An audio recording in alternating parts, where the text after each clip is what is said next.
Marjorie, congratulations. I will officially welcome you to the 20th annual ReelHeart. We're going to be discussing your film Body Issues, which has been nominated for Best Experimental Film and Best Editing. So congratulations for that. Thank you so much. I have to tell you, when I started the film and I was watching it, and then I started hearing everything that you were saying, I stopped it, started over, and got a notebook out. Hmm. And I did what I could to write everything down that you were saying because I knew that with the image and the words, then I could get a picture. Hmm. And there's something that I have to ask, which may seem completely left field, but when you mentioned I'm at the hotel and they give me two keys and they didn't ask. How infuriating is that? Because that hit a chord with me. Yeah. Oh, interesting. Yeah. I don't know. The film just deals with a lot of dualities, so I don't know if that answers your questions, but it seemed to fit. Um, Well, is that something you've experienced as you've traveled on your own no. that you just handed two keys? Well, yes, but that never bothered me really. But yeah, no, it's just part of the character, yes. It was part of the thought. Sorry, because Yeah. that hit me. I was like, I wonder that Mhm. all the time. This is so amazing. What else does she have to say? Um, the other thing too, that your mother didn't allow anything on her left wrist. Yeah. Was that an observation? No, no, not really. No, I just made that Just up. flowed. Yeah. Well, again, that was interesting because I do know people Mm. that is a thing. And so I was like, Oh. I wonder what that is. Yeah. So, like I Mm. said, because I was literally writing down the flow of conscious and I was looking at the screen, it was a very different experience, I think, perhaps for me. Um, because the words just, I don't know, mirrored, I think, the blackness Mm. and that confusion. So when we go right to the beginning of just the title, Body Issues, yet we don't see a lot of the body itself. How did you come up with the name then for this film?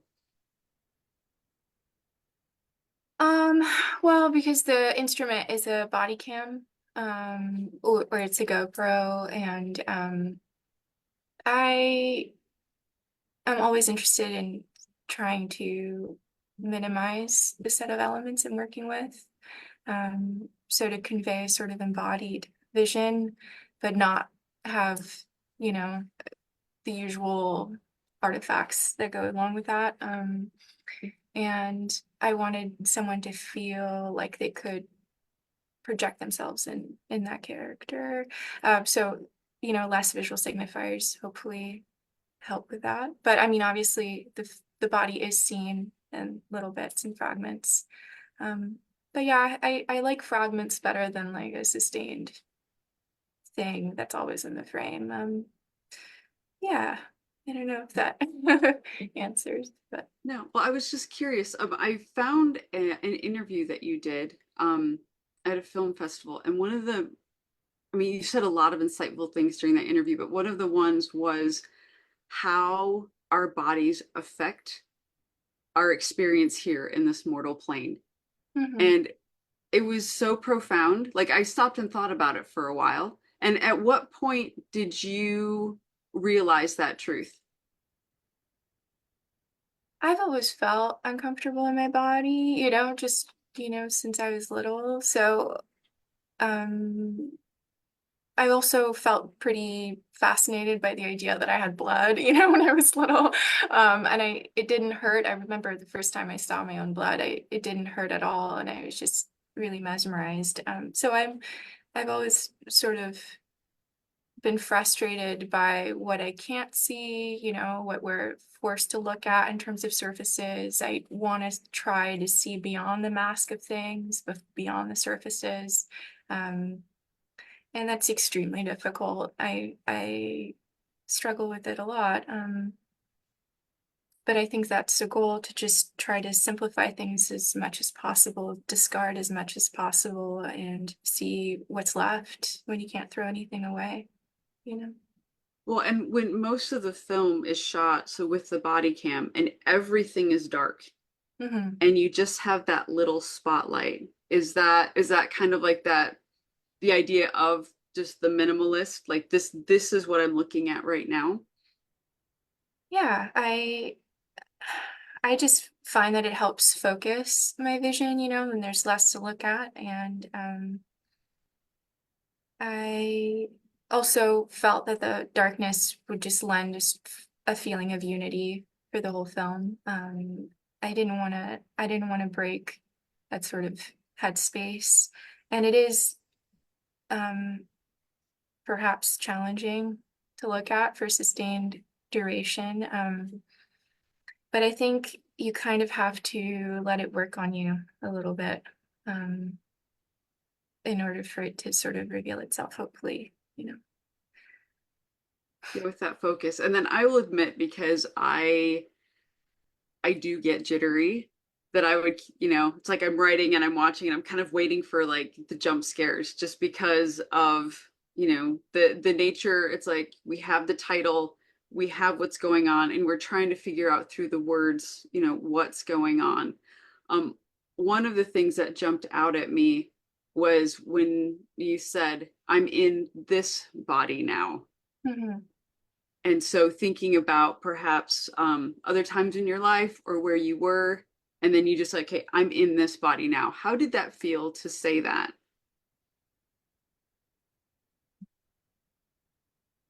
I'm not sure that I've had this exact feeling. This is more of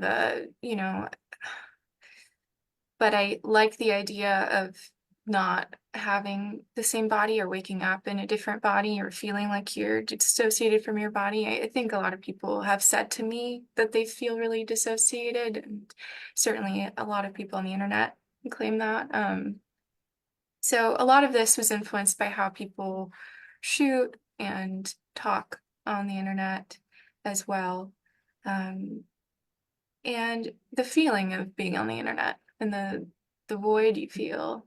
Um, there's the feeling that this person is trying to use the camera not because they're aware of the medium, but because they're aware that they can communicate through it. They can maybe connect with someone, and they're struggling to connect with their own body. And I mean, obviously, our bodies change. That's not over time, and everything is extremely ephemeral. So, you know, with everything renewing itself constantly, what is our real body? What is I feel like you're always sort of chasing origin point. So yeah, I mean, it escapes the grasp, through the whole film. But I feel that the end hopefully gives a sense of tranquility in a way. Um, Oh, it definitely did. And then like when the idea of the internet, you're filming, it wasn't necessarily, it almost seemed like the voice was, as you were narrating, it was like connecting. It's like, okay, I'm filming this to capture this, whatever this reality is right now, even if it's distorted, like that idea of grasping um what anybody's idea of the reality is right now. yeah, there is maybe the character has this sort of feeling about the instrument that maybe was sort of the common conception of the camera in the early days of film, where it's recording reality, and it has that power. Um, I mean, obviously, everything is distorted, and a lens can distort features, and that's not really a possibility, but there is a sense that there's a trace of it in that composition. So yeah, I'm interested in. I like I like it when people are obsessive and have these, uh, this framework, this set of beliefs. They don't really question, and they just, uh, in this case, they're pursuing a cure, and this is the way they're going to do it, and they're using the camera to save their own lives. It was fascinating to watch the way that the communication went, just like a lot of the anger and whatever it was, and then, you know, the parents, how many parents did I have? This is what they've done. This is all these things. And then kind of coming into this, well, maybe seeing things through a different lens. Even still, there is a lot of talking and there is a lot of just questioning things, but it seems like the line of questioning changed. It does, yeah. Well, there's just a lot more antagonism with the family at the beginning, and then it shifts and sees the family as a victim. Um, there's just sort of deterministic conceptions of things throughout. But there's this idea that this character is programmed, and there's very little free will in this world. Well, in Um, there, yeah, two or three or four or five times I'd actually have to go through and look. It's the statement "I was allowed" yeah, was used, implying that there wasn't any power, nor and now, and I don't know if this is true, but saying that, you know, that there wasn't any free will, if um if our narrator was looking for that. I think they at least want to know what's controlling them, and that's the big mystery. This force that they're trying to define and that they feel, but is maybe subterranean. Would that be, I mean, just in general, we could use, I mean, lots of things. I know one of the things talking about was, you know, loneliness, that disconnection from the world, as a driving force. Yeah, I think solitude is really important. I hope that when someone's watching that film, they feel pretty alone with it. I think uh, in order to concentrate, I need to be alone, in order to look and listen accurately, or as accurately as I can, and report back, as James Benning does. It just requires a lot of, not comparing myself to James Benning, but he's definitely, such an inspiring filmmaker. Um, yeah, I really try to work on that and try to hone those senses. Well, and then there is that theme of death. I mean, we do see blood occasionally. I mean, one of the first things right off the bat is, you know, it smells like a week old corpse, and I think I died over there. Um, could also be reinventing ourselves or just trying to add that eeriness to the film.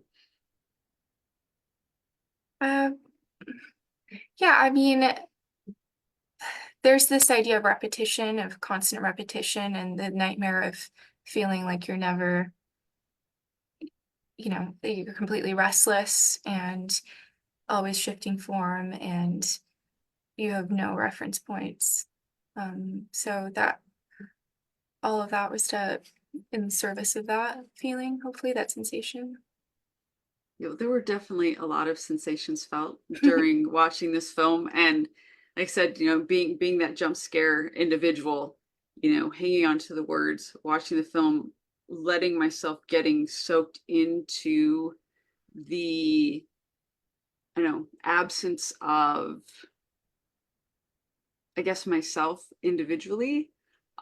It was a very interesting experience, very thought provoking, and I was really looking forward to talking to you about this, just to get these ideas from you. And I appreciate you talking to me about this fantastic creation that you made. Yeah. Um, so we've been talking to Marjorie Conrad, the director of Body Issues, that has been nominated for the Best Experimental Film and Best Editing. Well done. I'm going to hand you over to the moderator for some audience questions. Thank you again. Thank you so much. Thank you, Lily, so much. And Marjorie, thank you as well. So Marjorie, a couple of questions to do with just you personally. Are you also a double passport holder? Are you perhaps French and American? Yes. All Yeah, I right. was born in Marseille, and yeah, I lived there until I was 8, and we moved to Los Angeles. Um, Yeah, And so I mean, I'm kind of a hybrid. I speak French, etc., but mhm, I'm definitely culturally very American too, you know, so it's kind of an uncomfortable place to be. little bit of a tightrope. Yeah, well, I mean, it's not that crazy, but I mean, I do think the values are a little different. Um, Mhm. yeah. Can you, if it's okay, if not, that's fine too. Could you talk a little bit about your father? Oh, sure. My dad's a graphic novel artist, and he worked with my mom, who's a scenarist, for over 30 years. So I grew up around that, and he's sort of a master of the Belgian tradition in comic books, and yeah, he's a very industrious sort of creative person, and um, yeah, really upheld creativity is, you know, the primary Mhm, value in our mhm. household. He's very well known for the Asterix series, which Mark, he's not here in the room right now, but he definitely knows that. He grew up in France Mm. as well. And so that would have been a very interesting tidbit for us to chat about. But with creative parents that you have, as they say in France, but I can't, my French is very bad. Cats don't make dogs, dogs don't make cats. So, uh, um, when did you first notice that you were just this very special creative person with this wonderful imagination? When did you notice? Did you notice Oh, yourself, or did your parents point it out, or did your teachers point it out? I don't know that I think of myself that way, but I definitely love making things, and I did have a really great film teacher in middle school, Mr. Gleason, Mr. James Gleason. Like, and he did task me with making these Guy de Maupassant adaptations when I was 10, and that sort of I really appreciate how much he gave me at that age, because I was still sort of learning English, you know, and sort of acclimating myself to the whole system there. My parents homeschooled me too, so it was just all new, you know, and he really helped direct me, Mhm. direct my energy at that time. Yeah, it was really comforting. I associate it with a really comforting thing, making film. Thank you. And talking about your film, I just I have an imagination. I'm a screenwriter by trade and a filmmaker, and I have a very active imagination. And when I first saw the first moment or two of your film, I didn't know what to think of it. And then as the narration went on and the story went on, my imagination went wild. Is she abducted? Who are these parents? They're not her parents. And just all of these startling revelations were just almost too much to take at some point. And I hope that when I say that, you see that as a compliment. Uh, it Yeah, thank you. No, I'm glad. I don't want to define the film so much that it sort of contracts its possibilities, you know? Mhm. Yeah, everybody, it's almost like a Hitchcock film. Hitchcock never showed anything, but he let your imagination run wild. And you did a fantastic job of letting us, the viewer, feel whatever we were feeling that day and filling in the blanks. But how you peppered it with moments of shocking statements was, I would say, nothing short of genius. And um, you know, it's very difficult task to pull something off like this, where it is completely experimental, but at the same time, it is a full-on narrative film, and it's a difficult task. How did you know that this was the, for lack of a better word, essay that you were going to put on film? What started it? What was the impetus for it? I was going through a really painful time emotionally at that time. Relationship that was sort of falling apart, and I felt like I was losing another self, you know. Um, and it was really difficult to not feel like I was sort of flailing. And the film allowed me to sort of, you know, escape that a little bit and at least try to express it a little, express something personal through it. I just felt like my world was really small, and I didn't know if I could face the future, you know. So that was why I gravitated toward that. Um, and I don't know, in those times, nature just feels healing. I wanted to end the film with the snow and the forest and um, being in harmony with it. Mhm.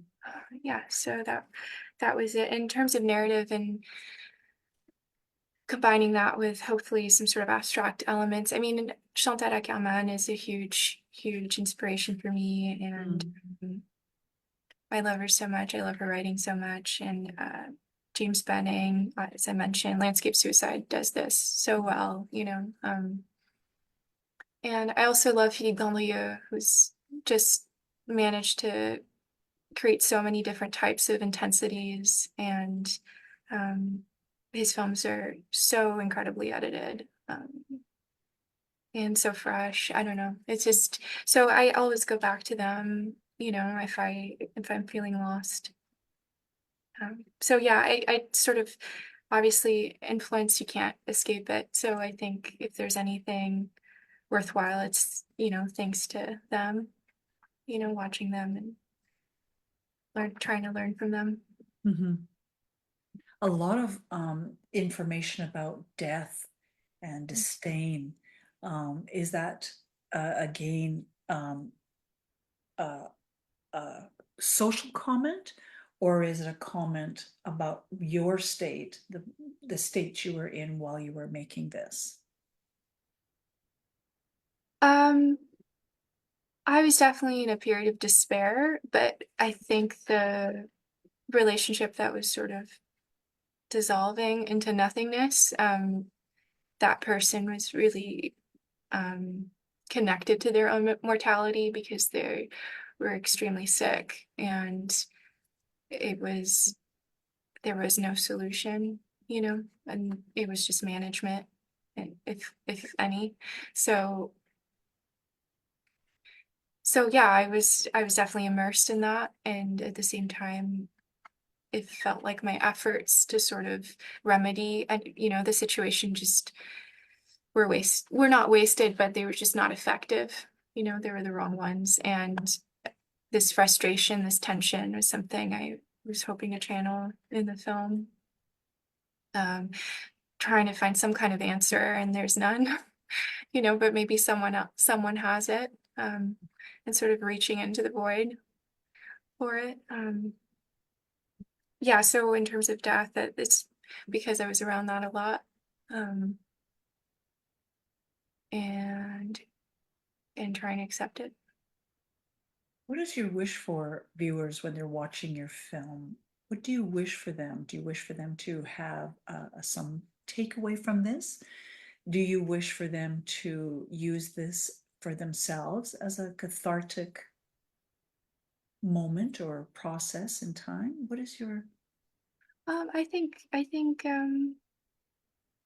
hopefully they can confront themselves when they're watching it, any feelings that might resonate, and I try to go I try to go for something more meditative with this one.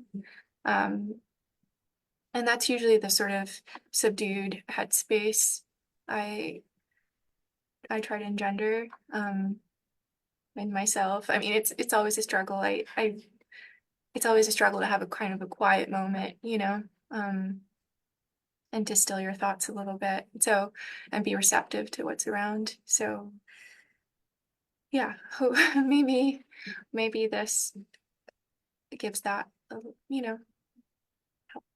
helps contemplate. Thank you. When you've submitted this to other festivals, we don't want you to mention any names, but what has the feedback been when you've submitted this to other festivals? It's been very positive. Yeah, I really didn't expect anything from it, but I didn't expect it to be really I you're always lucky. It's a miracle, if someone resonates with whatever. And yeah, I'm just really grateful. Some people saw something in it that they felt they hadn't seen before, and so far that's been the feedback. And we have another question.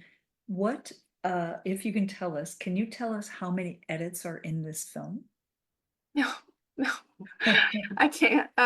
Especially because when I first was submitting it, I had a different version up, a longer one, and I've I've compressed it because after seeing it on the screen, I just thought it could be condensed further. I usually have this feeling when I'm submitting, I feel like something's finished, and then once I see it, once I share it with an audience, I see their spaces. I mean, you get feedback, as through the festival circuit. It's very helpful to sort of concentrate on what you're trying to say or trying to distill further.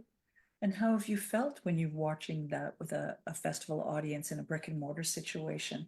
Are they reacting in the moments the way you thought that they would react in the moments? Have you ever been surprised by any reactions? Um, it's usually a very quiet audience. I think they're, it does require to listen a lot and sort of try to connect what's being shown or what's not being shown. So I think, they're just trying to keep up or whatever, or immerse. And yeah, it's always been pretty quiet. I do hear some responsive to certain lines over others, and it's a very individual experience, it seems, from what I can gather. Mhm. I myself was sort of imagining people gasping in certain Yeah. areas and possibly even starting to, go through their bag looking for a tissue or something in other areas. And, again, with my imagination, I was just like, okay, there is going to be a different reaction from everybody that's in this audience. And yeah, when you create a piece like this, it really, even though it's not everybody's bag, experimental film is not everybody's bag. If they were to just open their minds a little, it's definitely everybody's bag, you know. And it's hard as an experimental filmmaker, I would think, to make stuff and want it to be seen by more people. Um, is that something that you feel, that you're not just making films for a micro audience, but you really do want to touch souls and minds of people? Yeah, I'm grateful for anyone who feels like they got something from it. It's not really about the number. I think, if it's one person, that's sufficient to me. And I just work really hard on making sure I have a framework and a set of values and a set of ethics for each project, and sort of trying to adhere to that as much as possible and not put out stuff um, that just contribute to the glut, and, you know, uh, that has, I feel, a reason to exist, Um, but it's challenging, I think, because there are so many, contrasting desires around, especially with film that's so tied with business, and it's difficult to sort of divorce that from that and just see it for what it is and try to do a lot with very little. Mhm. Um, Thank you. Thank you so much. All right, well, we do have to wrap this up, audience. I will ask that very last question. What is it that you are doing next? What's your next project? Is it also in film, or will it be in some other medium? Yeah, I'm editing another film right now. It's using mostly drone footage and also sort of an isolated voice. Uh, this one is a little bit more grating, maybe like the voice is a little, maybe slightly grotesque, so it's a different sort of energy. But um, yeah, it's challenging to edit. So that's the one I'm working on now, and otherwise, I have a few documentary projects I might start concocting. Are you able to tell us a little bit about your documentary projects? The maybe Um, not so much a detail, but just a premise or a thought that's got you excited? yeah, two portraits of two very different people, but I will say that I'm usually interested in obsessives and pathogenic guilt, and those individuals experience those, emotions a lot. Both of them are creative, and both of them are very idealistic, but in different ways. And one of them is very frustrated, and one's very has accepted, you know, their obscurity, I guess. Thank Maybe. you. Maybe. Well, thank you so much for bringing this film to us. It is a ride and a half. Watch it in the dark, have no distractions, and just immerse yourself in this film. Audience, do yourselves a favor. No distractions whatsoever. Thank you so much. I'm going to ask the final question from our programming team. Marjorie, what is it that you have learned about yourself through the making of this film? To have a quiet moment and concentrate, really, really concentrate.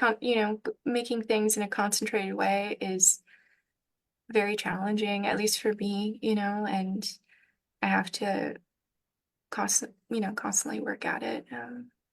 And hopefully at some point I'll express something, that I'm happy with.